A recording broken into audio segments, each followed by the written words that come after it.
Welcome to This Explainer. Today, I'm slipping on my behavioral financial advisor hat. We're going to unpack a truly brilliant concept from Steve Green's book, Financial Health in the 30 Steps. We're zooming in on Chapter 5, which is all about a massive cognitive reset. We're talking about shifting your mindset from harsh moral judgment over to treating your finances like a data-driven scientific experiment. So if you've ever felt completely overwhelmed by money, trust me, this is exactly what you've been waiting for. So let's open our clinical session today by diagnosing a very specific, kind of hidden emotional disease that absolutely paralyzes your financial reality. Why is it that we instinctively hide from our own bank accounts when things get tough? You know exactly what I mean, right? It's that heavy, suffocating feeling in your chest that just makes you want to avoid your own numbers. You delay opening the bills, you ignore the balances, and you secretly compare yourself to friends who just seem to have it all together. Well, here is our treatment plan to move you out of that chaotic emotional state and into a calm, predictable, data-driven environment. Today we'll cover the hidden financial saboteur, the science of the shame detox, separating facts from fiction, conducting a scientific post-mortem, gamifying the inner critic, and finally, how self-compassion builds financial resilience. All right, Section 1, the hidden financial saboteur. Let's identify the root cause of all this budget chaos. Now notice the profound difference between guilt and shame when it comes to your money. Guilt says, I made a mistake. Shame, on the other hand, says, I am the mistake.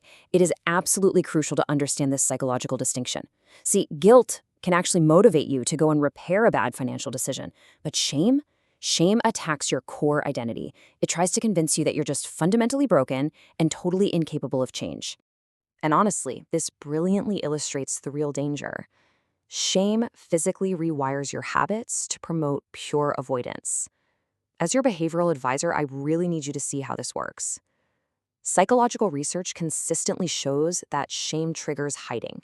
You delay opening those bills, you actively ignore your account balances, and you definitely don't ask for help.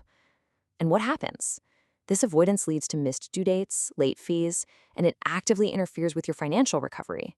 It basically creates a toxic, self-reinforcing debt loop. Moving on to Section 2, the science of the shame detox. We are replacing judgment with neutral data. So, what is the shame detox? Simply put, it's the process of replacing your emotional self-criticism with clear, completely neutral financial data.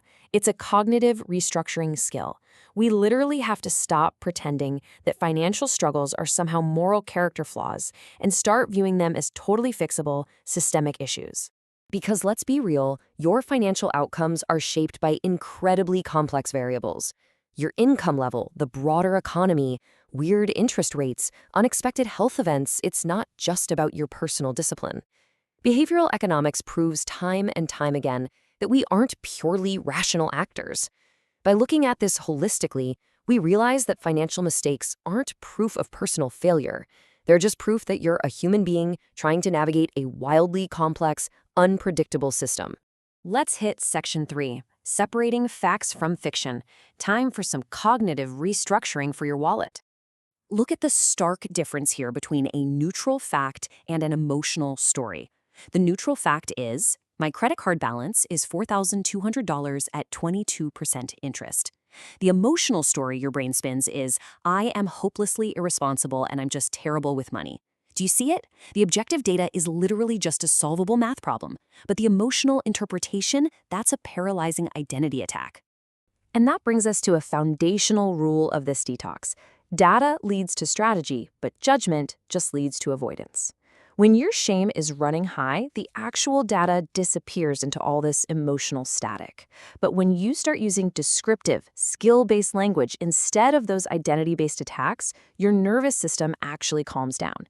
And that feeling of emotional safety is what finally allows you to build a structured, workable plan. Okay, Section 4, conducting a scientific post-mortem. Let's learn to audit our mistakes without the drama. Here are the steps for a proper financial post-mortem. Imagine you just put a massive vacation on a credit card. Don't shame yourself. Instead, let's analyze it step by step like a scientist. Step 1, what happened? Well, you used the card. Step 2, what emotional state were you in? Oh, you're totally burned out from work. Step 3, what was the system gap? You didn't have a dedicated savings buffer. Step 4, what's the new strategy? plan a lower-cost break next time, and automate savings in advance. Boom! You just transformed regret into pure, usable education. I love this quote from the book because it perfectly captures our entire goal. I stopped thinking of my spending as proof that I'm broken. I started thinking of it like data from an experiment. Treating your finances as an objective, scientific experiment without the personal evaluations drastically increases your probability of success. Why? Because genuine curiosity keeps you engaged, while harsh judgment just makes you shut down and hide. All right, Section 5, gamifying the inner critic. Let's significantly lower the emotional tension.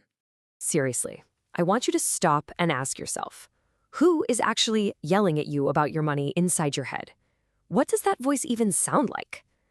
To stop this internal shouting, we're going to use a brilliant little psychological trick. We are going to assign your inner critic a ridiculous corporate job title to completely strip away its emotional power over you.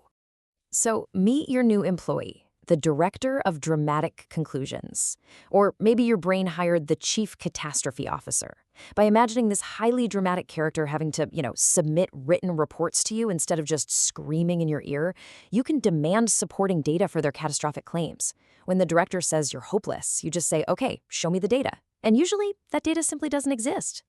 Next, to build some real momentum and get you out of that avoidance trap, we're implementing a behavioral reward system. You are going to assign yourself a single +1 point for every tiny executed financial step you take. Opening the banking app? Boom, +1 point. Writing down a purchase? +1 point.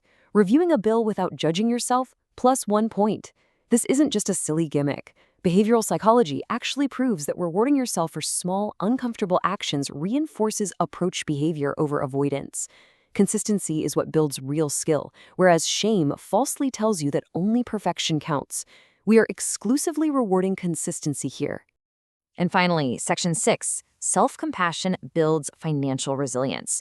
This is the absolute key to long-term success. Now, I know the term self-compassion might sound a bit fluffy, but it is highly strategic, not soft.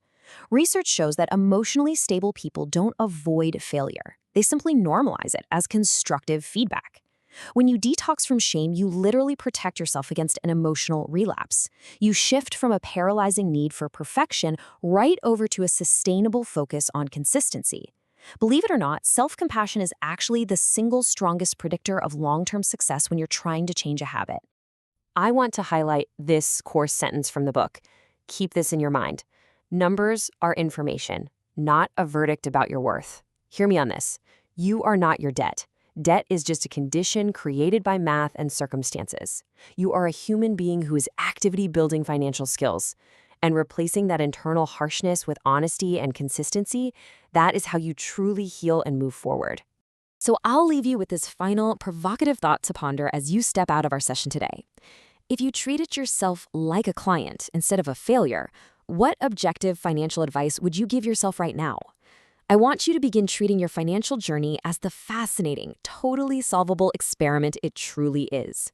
Try it out and just watch how quickly your reality transforms.